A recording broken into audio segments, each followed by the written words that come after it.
आजची पत्रकार परिषद तातडीने बोलवण्यामागचं कारण एकमेव कारण म्हणजे महाराष्ट्राचं शैक्षणिक धोरण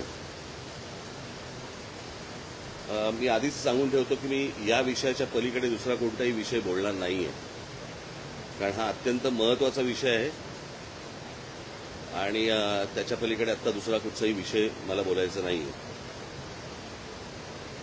मी जे बोलणार आहे थोडंसं सविस्तर बोलणार आहे.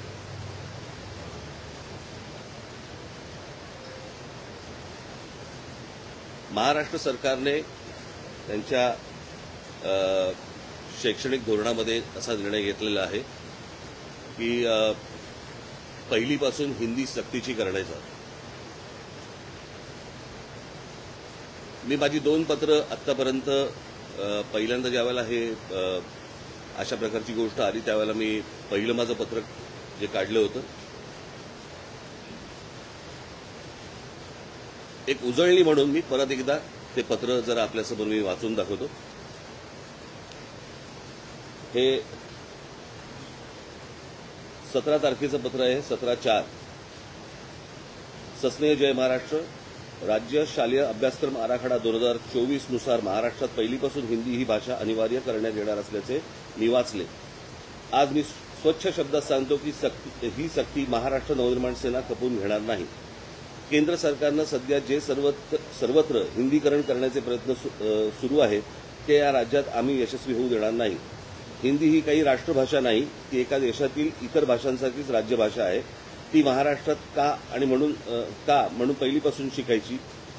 तुमचं त्रिभाषेचं सूत्र जे काही आहे ते सरकारी व्यवहारापुरता मर्यादित ठेवा, त्याला शिक्षणापर्यंत आणू नका. या देशात भाषावर प्रांतरचना झाली आणि ती इतकी वर्ष टिकली, पण आत्ताच ही दुसऱ्या प्रांताची भाषा इथे महाराष्ट्रावर लादण्याचे का प्रकार सुरू झाले.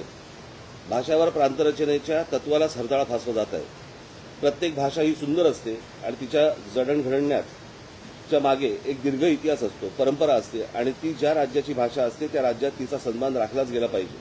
महाराष्ट्रात जसा मराठीचा सन्मान इतर भाषिकांकडून राखला गेला पाहिजे तसा सन्मान इतर राज्यात त्या भाषेचा सर्व भाषिकांकडून राखला गेला पाहिजे. अगदी इतर राज्यात राहणाऱ्या मराठी जनांनी त्या भाषांची राज्याची भाषा आपली मानली पाहिजे, हा आमचा आग्रहच आहे. पण ते सोडून या देशाची भाषिक परंपराच खिळखिळी करणार असाल तर ते आम्हाला मान्य नाही. आम्ही हिंदू आहोत परंतु हिंदी नाही.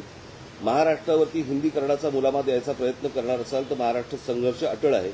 या सगळ्याकडे पाहिलं तर लक्षात येतं की सरकार हा संघर्ष मुद्दामून घडवत आहे. येणाऱ्या आगामी निवडणुकांमध्ये मराठी विरुद्ध अमराठी असा संघर्ष घडवून स्वतःचा फायदा घेण्यासाठी हा सगळा अट्टा सुरू आहे का. या राज्यातील अमराठी भाषिकांनी पण सरकारचा हा डाव समजून घ्यावा. त्यांना तुमच्या भाषेबद्दल प्रेम आहे असं काही नाही, पण त्यांना तुमची माथी भडकवून स्वतःची राजकीय पोळी भाजून घ्यायची आहे. आज राज्याची आर्थिक अवस्था बिकट आहे. सरकारकडे योजनांसाठी पैसाच शिल्लक नाही. मराठी तरुण तरुणी नोकरीच्या प्रतीक्षेत आहेत. कर्जमाफी करून असं निवडणुकीच्या आधी सांगितलं, पण पुढे ती केलीच नाही. त्यामुळे कर्जमाफीच्या आशेवर असलेला शेतकरी निराश आहे आणि उद्योग जगताचे महाराष्ट्राकडे पाठ फिरवल्यासारखी परिस्थिती आहे. जेव्हा सांगण्यासारखे किंवा ठोस दाखवण्यासारखं काहीच नसतं तेव्हा फोडा आणि राज्य करा या ब्रिटिशांचा मंत्र इथे वापरला जातो. अशी शंका यावी अशीच पावलं सरकारकडून उचलली जात आहेत. बरं, हिंदी भाषेची सक्ती महाराष्ट्रातच का. ही अशीच हिंदीची सक्ती दक्षिणेच्या राज्यात कराल का. आणि करून तर बघा, तिथली सरकारं पेटून उठतील, पण इथलं राज्यातील सरकार आणि त्यातील घटक पक्ष निमूटपणे हे सगळं खपून घेतात. म्हणून ही सक्ती केली जात आहे. बाकीच्यांचं आम्हाला माहीत नाही, परंतु आम्हाला त्याच्याशीही देणं घेणं नाही. पण महाराष्ट्र नवनिर्माण सेना हे खपवून घेणार नाही.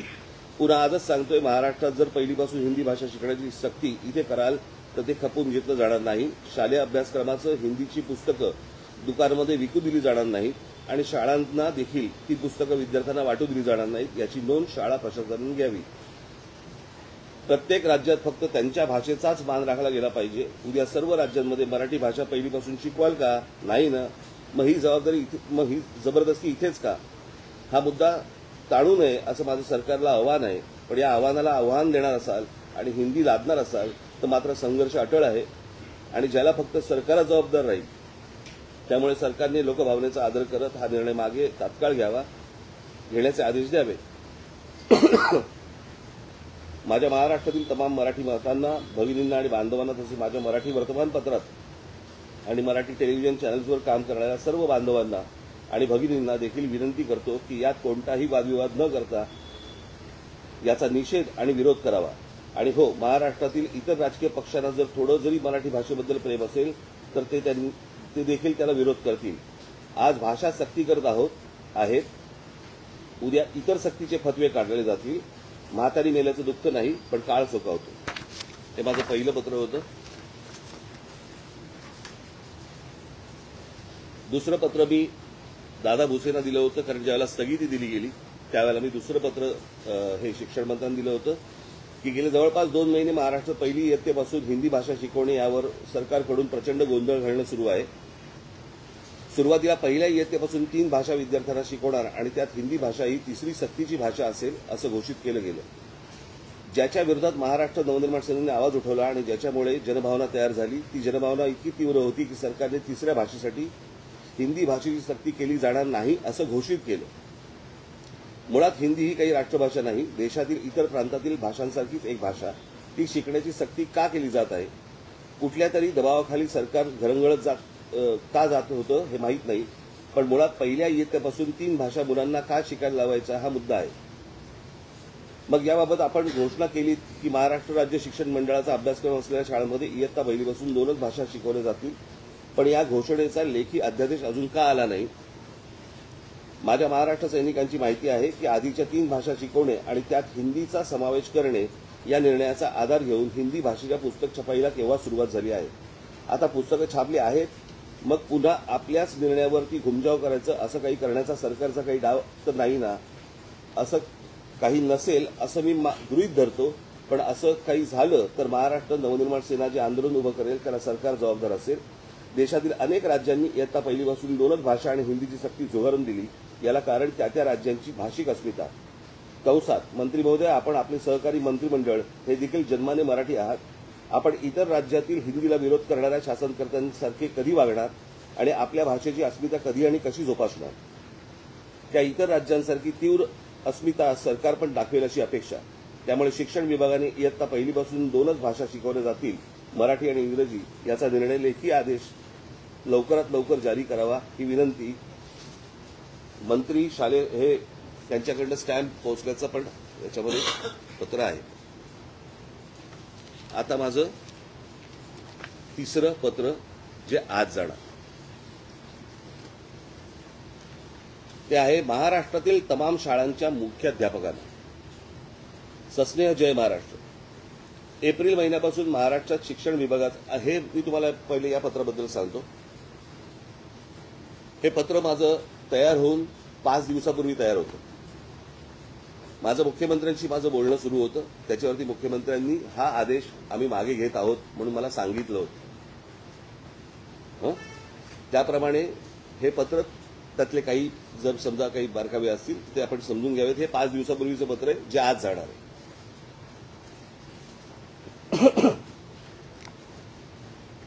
एप्रिल महिन्यापासून महाराष्ट्रात शिक्षण विभागाचा नुसता गोंधळ सुरू आहे. आधी महाराष्ट्र राज्य शिक्षण मंडळाचा अभ्यासक्रम असलेल्या शाळांमध्ये इयत्ता पहिलीपासून 3 भाषा शिकवायच्या आणि त्यात मराठी, इंग्रजी आणि हिंदी सक्तीची करायची असा निर्णय झाला, ज्याला महाराष्ट्र नवनिर्माण सेनेने कडाडून विरोध केला.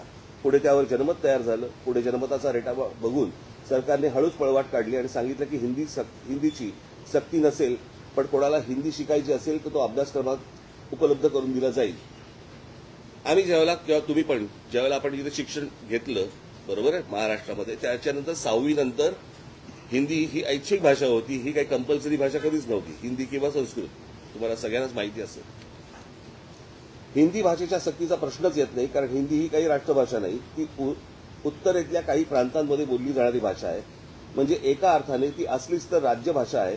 त्यात ती ज्या राज्यांमध्ये बोलली जाते तिथे पण अनेक स्थानिक भाषा आहेत ज्या हिंदीच्या वरवंट्याखाली येऊ लागल्या आहेत आणि अशी भीती आहे की तिथल्या स्थानिक बोलीभाषा काळाच्या ओघात नष्ट होतील. अर्थात आपली स्थानिक बोलीभाषा मरू द्यायची का नाही हा निर्णय त्यांनी त्यांचा घ्यायचा आहे. आपल्याला काय देणं घेणं त्याशी. पण महाराष्ट्रात जेव्हा अशी सक्ती केली आली तेव्हा मात्र आम्ही आवाज उठवला आणि यापुढे पण उठवत राहू. पुढे सरकारने सांगितलं की इयत्ता पहिलीपासून 2च भाषा शिकवल्या जातील. बरं, याचा लेखी आदेश अजून आलेला आहे का? तसा तो कुठे आला असेल तर तो आम्हाला तो दिसला नाही. कागदी घोडे नाचवण्यात हुशार असलेलं सरकार हा कागद पण नाचून दाखवेल. मग आमचा प्रश्न आहे की तिसरी भाषा मुलांना शिकायची नाहीये तर मग पुस्तक छपाई का सुरू आहे? माझ्या महाराष्ट्र सैनिकांच्या निदर्शनास आलं आहे की पुस्तक छपाई सुरू आहे याचा अर्थ सरकार छुप्या मार्गाने भाषा लादण्याचे उद्योग करणार असं दिसतंय. याला तुम्ही शाळांनी सहकार्य करू नका. मुलांवरती भाषा लादण्याचा सरकारचा प्रयत्न आहे जो हाणून पाडला पाहिजे. यात एक तर मुलांचं नुकसान आहे पण मराठी भाषेचं सर्वात जास्त नुकसान आहे. सरकार काय वरून जे सांगतील त्याच्या मागे घरंगळ जायला तयार आहे पण तुम्ही बळी पडू नका. तशी गरजच नाही आणि तुम्हाला सरकारकडून जबरदस्ती झाली तर आम्ही आहोत. मुळात त्यांना उत्तम सुशिक्षित नागरिक होऊन देशाचं तसंच महाराष्ट्राचं नाव मोठं करण्यासाठी राज्य भाषा आणि एक जागतिक भाषा शिकली म्हणजे झालं. अजून भाषांची आत्ता काय खरं तर गरज आहे. पण हे चाललंय राजकारण आपण समजून घेतलं पाहिजे. उत्तरेतल्या लोकांना सुसंस्कृत महाराष्ट्र काबीज करायचा आहे आणि त्यासाठीचा सोपा मार्ग म्हणजे थेट आणि आडवळणाने त्यांची भाषा माती मारायची. त्या राजकारणाला तुम्ही बळी पडू नका.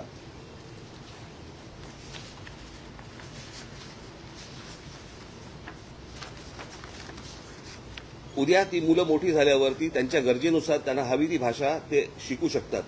पण आत्तापासूनच हे ओझे त्यांच्यावरती कशाला? तुम्ही ठाम राहिलात आणि सरकारचे मनसुबे उधळून लावलेत तर आम्ही तुमच्या पाठीशी पहाडासारखे उभे राहू. पण तुम्ही स्वेच्छेने सरकारच्या छुप्या हेतूंना मदत करून महाराष्ट्रातील विद्यार्थ्यांवरती भाषेचं ओझं लादणार असाल आणि अशी भाषा लादणार असाल जी शिकली काय आणि नाही शिकली काय फरक पडत नाही तर मात्र माझे महाराष्ट्र सैनिक तुमच्याकडे चर्चेला येतील. या विषयात जसा आम्ही तुमच्याशी संवाद साधतोय तसंच एक पत्र आम्ही सरकारला पण पाठवलं आहे. हिंदी भाषेच्या एकूणच तिसऱ्या भाषा शिकवली जाणार नाही याचा लेखी आदेश हवा असं आम्ही सरकारला ठासून सांगितलं आहे. तो आदेश काढतील किंवा न काढतील पण तुम्ही या बाबतीत सरकारच्या छुप्या हेतूंना मदत करणार असाल तर हा आम्ही महाराष्ट्रद्रोह समजू. महाराष्ट्रात या भाषा लादण्याच्या प्रकाराबाबत प्रचंड असंतोष आहे हे आपण ध्यानात घ्यावे. बाकी आपण सुज्ञ आहात. अधिक काय लिहिणे? हे माझं तिसरं पत्र आज जाणार. मुळात मला सरकारचं हे काय धोरण आहे आणि कशासाठीचं आहे कारण केंद्रीय शैक्षणिक धोरणामध्ये असली कुठची गोष्ट दिलेली नाही आणि त्याच्यामध्ये दिलंय की राज्य सरकारने या गोष्टींचा निर्णय घ्यावा तिकडची संस्कृती पाहून तिकडच्या गोष्टी पाहून. मग हे राज्य सरकार ही गोष्ट का लागते आहे हे अजूनपर्यंत समजण्याच्या पलीकडे म्हणजे कुठच्या आयएस अधिकाऱ्यांच्या लॉबीचा हा दबाव आहे का? आणि ही त्रिभाषा सूत्र हा फक्त सरकारचा विषय आहे. सरकार ते सरकारमधला विषय आहे. त्याचा शिक्षण धोरणाशी काय संबंध येतो? काहीच संबंध नाही त्या गोष्टींची. उद्या उत्तर प्रदेशमध्ये मध्य प्रदेशमध्ये उद्या बिहारमध्ये तिसरी भाषा कोणती शिकवणार आहेत?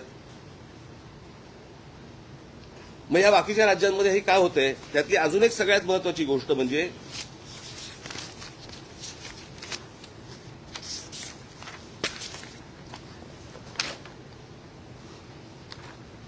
Gujarat council of educational research and training Gandhinagar एक गुजरातची वेबसाईट आहे आणि त्या वेबसाईटवरती पहिलीपासून त्यांनी गुजराती, गणित आणि इंग्रजी अशा 3 भाषा ठेवल्या म्हणजे 3 गोष्टी ठेवल्या. मग जर गुजरातमध्ये पण नाहीये तर तुम्ही महाराष्ट्रात का लागतात? महाराष्ट्राचं हे हिंदीकरण करण्याचा भाषा बघा भाषा कुठची चांगली असते उत्तम भाषा असते. एक भाषा घडवण्यासाठी उभी करण्यासाठी कित्येक पिढ्या खर्ची होतात. हजारो वर्ष लागतात. जशी गुजराती भाषा आहे जशी मराठी भाषा आहे जशी तमिळ भाषा आहे प्रत्येक भाषा ही उत्तम भाषा असते. हिंदी भाषा देखील एक उत्तम सुंदर भाषा आहे परंतु ती त्या एका राज्याची भाषा आहे ती काही राष्ट्रीय भाषा नव्हे. तुम्ही आमच्या राज्यावरती तिसरी भाषा लादण्याचा का प्रयत्न करता आणि तेही त्या कोवळ्या मुलांवरती जे आतापर्यंत शैक्षणिक धोरण होतं की 6वी पासूनचा तुम्हाला ऑप्शनल तुम्हाला भाषा कुठची घ्यायची असेल ते आणि उद्या तुम्ही कॉलेजमध्ये पण असतात ऑप्शनल भाषा असते फ्रेंच असते जर्मन असते त्याला जी पाहिजे ती भाषा तो घेईल आणि आयुष्यात पुढे जाईल. तुम्ही हे का लादतात आणि कशासाठी लादतात ह्याच्या मागचं काय कारण आहे? मला असं वाटतं की तुम्ही पत्रकार म्हणून सरकारने ही गोष्ट विचारली पाहिजे. माझी आजची पत्रकार परिषद ही महाराष्ट्रासाठीची आहे. मराठी बांधवांसाठी भगिनींसाठी आणि मातांसाठीची आहे. महाराष्ट्रातल्या शिक्षकांसाठीची आहे. महाराष्ट्रातल्या जेवढे पालक आहेत त्यांच्यासाठीची आहे. मुलांसाठीची आहे की ही सक्ती आपण लादून घेणार आहोत का महाराष्ट्रावरती? म्हणजे आधीच मराठी भाषेबद्दलची या प्रकारचे काही थोडी बहुत अनास्था आहे त्याच्यामध्ये जर समजा हिंदी तुम्ही अजून जर समजा लादलीत तर उद्या ही भाषाच संपून जाईल.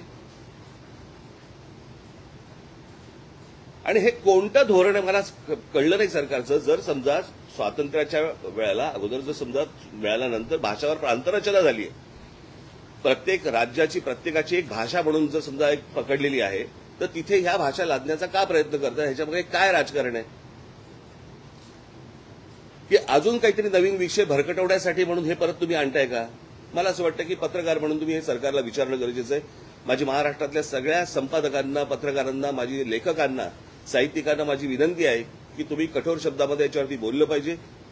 तुम्ही या गोष्टी आज जर समजा हे या विषयात लादला गेला तर मी तुम्हाला आत्ता सांगतो, भविष्यातल्या पुढच्या नजीकच्या काळामध्ये मराठीचं अस्तित्वच हे महाराष्ट्रात ठेवणार नाही. मराठी साहित्य संपवून टाकतील, मराठी सगळ्याच गोष्टी संपवून टाकतील आणि केंद्र सरकारच्या वरवंट्याखाली अख्खा महाराष्ट्र भरडला जाईल.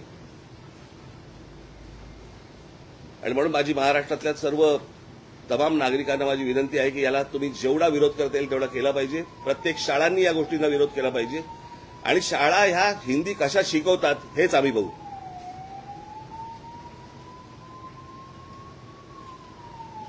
आणि हे जर समजा राज्य सरकारला आव्हान वाटत ना, आव्हान म्हणून घ्यावं. पण हिंदीची सक्ती महाराष्ट्रामध्ये होणार नाही, कोणत्याही परिस्थितीत होऊ दिली जाणार नाही. गुजरातमध्ये, केंद्रामध्ये नरेंद्र मोदी आणि अमित शहा बसलेले असताना गुजरातमध्ये जर हिंदीची सक्ती नाहीये, आंध्र प्रदेशमध्ये नाहीये, तामिळनाडूमध्ये नाहीये, केरळमध्ये नाहीये, कर्नाटकामध्ये नाहीये, बऱ्याचशा ठिकाणी नाहीये,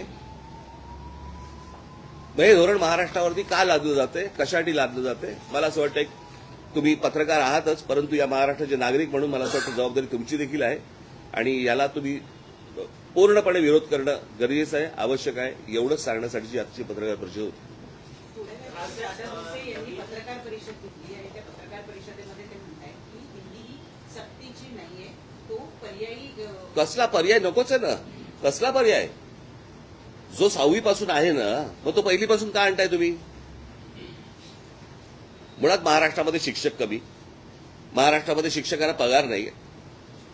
तुम्ही शिक्षकांवरती अजून भाषेची ओझी टाकणार आहात. म्हणजे IAS अधिकाऱ्यांना महाराष्ट्रामध्ये हिंदी बोलायला सोपं जावं आणि मराठी शिकायची गरज लागणार नाही, याच्यासाठीचे धोरण आहेत काही?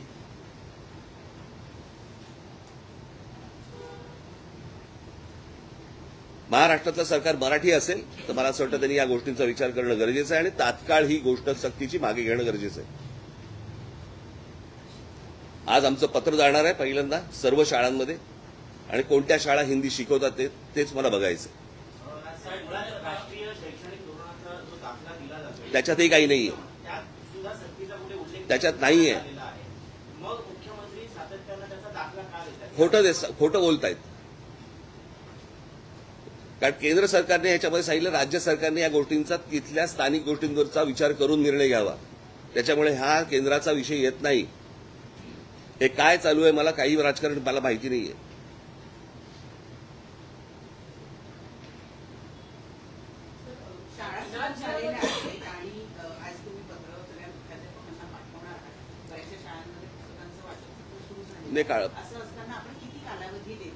नाही, आजपासून सुरू होईल.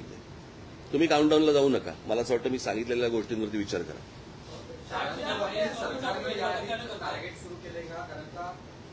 ते मला ह्याच्या खोलात जाईल. मला सांगा, ह्या गोष्टींची गरज आहे का? तुम्ही बाकी ते 17 वर्ष 12 वर्ष 10 वर्ष जाऊ नका त्याच्यामध्ये. या गोष्टींची गरज आहे का? आम्ही शिकलोच ना रे इथे. तुम्ही पण मराठी बंद जाता, कधीतरी हिंदी चॅनलला जाता आणि हिंदी बोलायला लागतं ना. ते काय शाळेत शिकून जातं काय?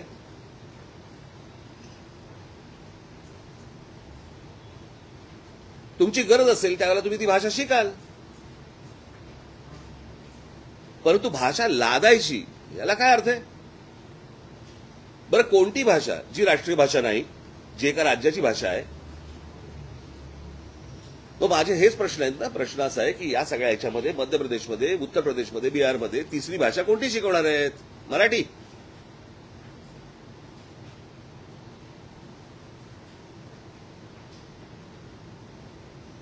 की ही सगळी राज्य सोडून बाकीच्या त्रिभाषा सूत्र? बरं, ह्यांच्या स्वतःच्या राज्यामध्ये पण नाहीये हिंदीची सक्ती. गुजरातमध्ये एवढं तर आपल्या महाराष्ट्राला कळलं पाहिजे.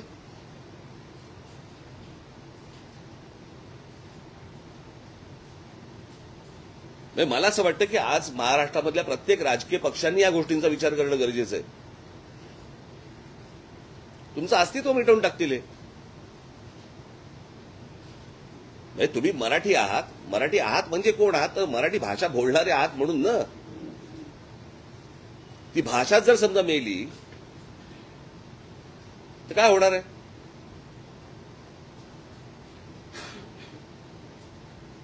मला असं वाटतं या सगळ्या याच्यामध्ये कुठच्याही प्रकारचं राजकारण व्यतिरिक्त आपण सगळ्यांनी एकत्र नीट गोष्टींचा विचार केला पाहिजे. उद्या सगळ्या गोष्टींमध्ये हिंदी यायला सुरुवात होणार, कळलं का? आणि मग एकदा ते घुसलं नंतर नाही काढता येणार तुम्हाला. या आजच ठेचायला पाहिजे. ठीक आहे. जयेश दर्बी कलेक्शन कॉटन, लिनन यासह अनेक ब्रँडेड कंपन्यांच्या सुटिंग शर्टिंगसाठी जयेश दर्बी कलेक्शन, 7 रस्ता मोदी पंकाविरी जवळ सोलापूर. छोटे फंक्शन के लिए Mayur classic AC banquet hall मिलेगा सिर्फ 10,000 रुपयों में. Mayur classic AC banquet hall, जुड़े Solapur. Management by Spice and Ice events.